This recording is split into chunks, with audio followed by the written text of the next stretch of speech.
அன்பு உறவுகளுக்கு வணக்கம். இது போன்ற கதைகளை தினமும் கேட்க விரும்பினால் எங்கள் சேனலை சப்ஸ்கிரைப் செய்து வைத்துக்கொள்ளவும். இந்த கதையின் பெயர் புத்திர சோகம். வேணு சாலை விபத்தில் இறந்துவிட்டார். இன்று மாலை தகனம். உடனே கிளம்பவும். சந்துரு. காலை 10:30 மணிக்கு அலுவலகத்தில் இந்த டெலிகிராம் என் கையில் கிடைத்தது. உடனே பதட்டமடைந்தாலும் சிறிது நிதானித்து கொண்டேன். வேணு என் மனைவி சரஸ்வதியின் மூத்த அண்ணன். அவளுக்கும் கடந்த ஒரு மாதத்தில் இது 2வது பெரிய துக்கம். இந்த நிலையில் வேணுவின் இழப்பை அவள் நிச்சயம் தாங்க மாட்டாள். எனவே வேணுவின் இறப்பை அவளிடமிருந்து தற்சமயத்துக்கு மறைக்க எண்ணி டெலிகிராமை என் பேண்ட் பாக்கெட்டில் பத்திரப்படுத்தினேன். எம்டியிடம் சொல்லிவிட்டு எனக்கு அளிக்கப்பட்ட அலுவலக காரில் டிரைவருடன் கிளம்பி வீட்டை அடைந்தேன். கதவை திறந்த என் மனைவி என்னை அதிசயமாக பார்க்க, சரஸ்வதி, உன்னோட அண்ணா வேணுவுக்கு ரொம்ப சீரியஸா இருக்காம். நீ உடனே கிளம்பு, நாம் மருதூர் போகணும் என்று துரிதப்படுத்தினேன். என்னங்க, என்ன ஆச்சு என் அண்ணாவுக்கு? உங்களுக்கு எப்படி விஷயம் தெரியும்? பதட்டமானாள். சந்துரு 10:30 மணிக்கு டெலிஃபோன் பண்ணினான். விஷயத்தை சொல்லி உடனே கிளம்பி வர சொன்னான். சரஸ்வதியின் கண்களில் நீர் முட்டி கொண்டு வந்தது. பூஜை அறையின் முன் நின்று, தேவி அகிலாண்டீஸ்வரி, என் அண்ணாவை காப்பாத்து என இறைஞ்சினாள். என்னிடம் திரும்பி, என்னங்க, பரத்துக்கு சொல்லி அனுப்பினா அவனும் நம்ம கூட வருவானே என்றாள். எல்லாம் எனக்கு தெரியும். அவனை பற்றி இப்போ என்ன பேச்சு? என்னைக்கு அவன் வேறு மத பெண்ணை கல்யாணம் பண்ணி கொண்டானோ அன்னிலிருந்து அவன் நம்முடைய மகன் கிடையாது. நீ சீக்கிரம் கிளம்பு என்று வெடித்தேன். வீட்டை பூட்டிக் கொண்டு வெளியே வந்தோம். கார் மருதூரை நோக்கி விரைந்தது. எங்களுடைய ஒரே மகன் பரத்வாஜ், வயது 24, பெங்களூரிலேயே ஒரு நல்ல கம்பெனியில் சிஸ்டம் அசிஸ்டண்ட், கை நிறைய சம்பளம். கடந்த 4 மாதங்களுக்கு முன்பு தன்னுடன் வேலை செய்யும் நான்சியை தான் மிகவும் விரும்புவதாகவும் அவளையே திருமணம் செய்து கொள்ள அனுமதிக்குமாறும் என்னிடம் கேட்டான். நான் வெகுண்டேன். அனுமதி மறுத்தேன். என்னை மீறி இத்திருமணம் நடந்தால் என் ஒரே மகன் இறந்து விட்டதா எண்ணி தலைமுழுகி விடுவதாகவும் எச்சரித்தேன். அடுத்த 3 மாதங்கள் அமைதியாக அலுவலகம் சென்று வந்தான். நான்சியை அவன் மறந்து விட்டதாக நான் நம்பினேன். ஆனால் சென்ற மாதம் தன்னுடைய பெட்ரூமில் ஒரு நீண்ட கடிதத்தை எழுதி வைத்துவிட்டு நான்சியை திருமணம் செய்து கொண்டு எங்களை பிரிந்து அவளுடன் குடும்பம் நடத்த தொடங்கிவிட்டான். என் மனைவிதான் மிகவும் துடித்து போனாள். அவர்களை அழைத்து ஆசீர்வதித்து நம்முடன் சேர்ந்து இருக்கச் சொல்லுங்கள் என்று கெஞ்சினாள். பெற்று வளர்த்து பாசம் காட்டி ஆளாக்கின பெற்றோர்களை விட அலுவலகத்தில் அறிமுகமான ஒரு பொண்ணு பெருசா போச்சிடி உன் பிள்ளைக்கு என்று கோபமாய் நான் இறைய அடங்கி போனாள் சரஸ்வதி. என்னை பொறுத்தவரையில் என் மகன் இறந்து போய் 1 மாதமாகிறது. கார் சேலம் தாண்டி நாமக்கல்லை நோக்கி விரைந்து கொண்டிருந்தது. சரஸ்வதி வேண்டாத தெய்வங்களை எல்லாம் வேண்டிக் கொண்டு வந்தாள். என் தெய்வம் என்னைக்கும் என்னை கைவிடாது. வேணு கண்டிப்பாக பழைச்சிடுவான். என்னை பார்த்து கலக்கத்துடன் சொன்னாள்.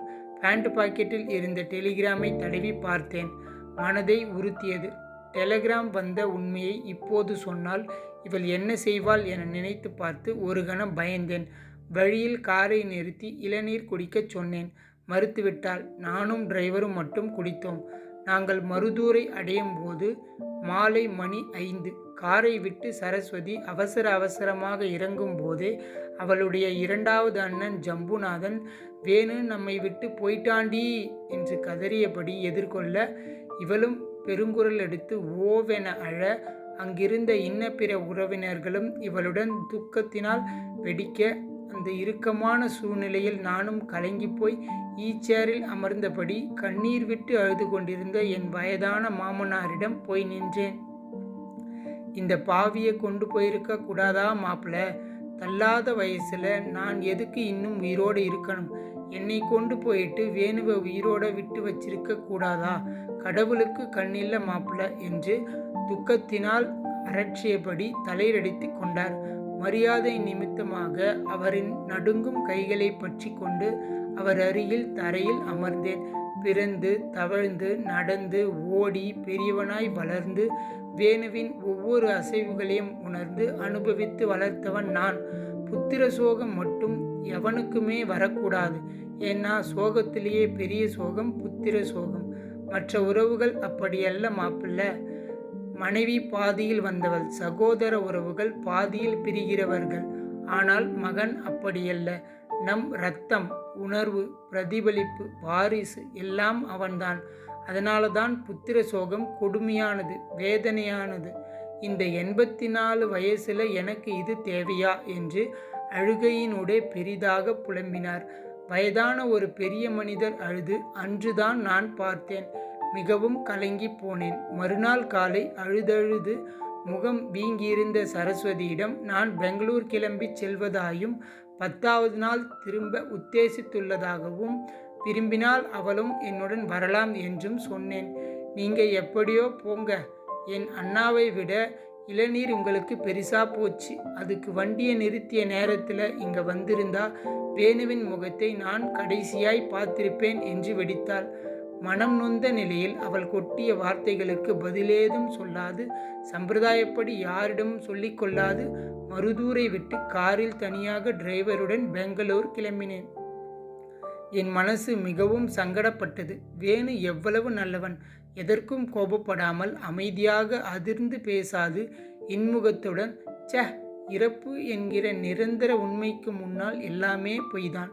இரவு 7 மணிக்கு பெங்களூரை அடைந்தேன். வீடு வெறிச்சென்று போட்டது போட்டபடி கிடந்தது. மகன் பாரத்வாஜ் போட்டோவிலிருந்து என்னை பார்த்து சிரித்தான். ஒரு நிமிடம் அவனையே உற்று பார்த்தேன். மேஜையின் இழுப்பறைகளை திறந்து அவன் எங்களுக்கு கடைசியாக விட்டு சென்ற கடிதத்தை தேடி எடுத்து படித்தேன். என் அன்புள்ள அம்மா அப்பாவிற்கு, இக்கடிதத்தை தாங்கள் படிக்கும் தருணத்தில் எனக்கும் நான்சிக்கும் திருமணம் முடிந்திருக்கும்.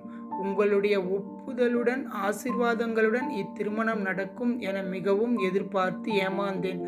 நான்சி நல்ல குடும்பத்து பெண். அவள் கிறிஸ்டியனாகவும் நான் இந்துவாகவும் பிறந்தது எங்கள் தவறல்ல. பரஸ்பர அன்பும் புரிந்து கொள்ளுதலும் விட்டு கொடுத்தலும் எங்களுடைய பலம். கேவலம் அவள் வேறு ஜாதி என்கிற ஒரே அற்ப காரணம் எங்களுடைய இந்த பலத்தை பலவீனப்படுத்திவிட முடியாது. சந்தோஷமான சாம்ராஜ்யம் எங்களுடையது. ஒரு நேர்மையான ஆரோக்கியமுள்ள வாழ்க்கையை நாங்கள் நல்லபடியாக நடத்தி செல்ல முடியும் என்கிற நம்பிக்கை எங்களிடம் ஏராளமாக இருக்கிறது. ஒரே ஒரு ஃபோன் பண்ணினால் நாங்கள் ஓடோடி வந்து உங்கள் காலில் விழுந்து நமஸ்காரம் வாங்கும் ஏக்கத்துடன் காத்திருக்கிறோம். இப்படிக்கு பரத்வாஜ். ஓரிரு மாதத்துக்கு முன் கோபத்தில் படித்து அலட்சியப்படுத்தப்பட்ட கடிதம் இன்று தனிமையில் அமைதியாக படிக்கப்பட்ட போது அர்த்தமுள்ளதாகப்பட்டது. ஏனோ என் மாமனார் புத்திர சோகம் பற்றி சொன்னது ஞாபகம் வந்தது. வேணுவின் இறப்பு என் மாமனாருக்கு நிரந்தர பிரிவு, ஈடு செய்ய முடியாதது. பரத்வாஜின் பிரிவு என் அகம்பாவத்திலும் வீம்பினாலும் ஏற்பட்டது, தற்காலிகமானது. எனக்கு தேவையானது புத்திர சுகம், சோகம் அல்ல. என் மகனை நான் இழக்கவோ பிரியவோ தயாராயில்லை. ஒரு முடிவுக்கு வந்தவனாக தூங்கி போனேன். மறுநாள் அலுவலகத்திலிருந்து பரத்வாஜை தொலைபேசியில் தொடர்பு கொண்டு மாலை வீட்டிற்கு வரச் சொன்னேன். வந்தான் அவன். கட்டி தழுவினேன். தன் மாமா வேணுவின் இறப்பை எண்ணி வருந்தினான். 10க்கு தானும் கூட வருவதாக சொன்னான். தனியாக வராதே, நான்சியை அழைத்து வா. நாம் அனைவரும் ஒன்றாக மருதூருக்கு காரில் சென்று திரும்பி வரும்போது அம்மாவையும் அழைத்து கொண்டு வரலாம். துக்கத்திலும் உன் அம்மாவிற்கு இது சந்தோஷமான அதிர்ச்சியாக இருக்கும் என்றேன். இது போன்ற கதைகளை தினமும் கேட்க விரும்பினால் எங்கள் சேனலை சப்ஸ்கிரைப் செய்து வைத்துக் கொள்ளுங்கள். மிக்க நன்றி.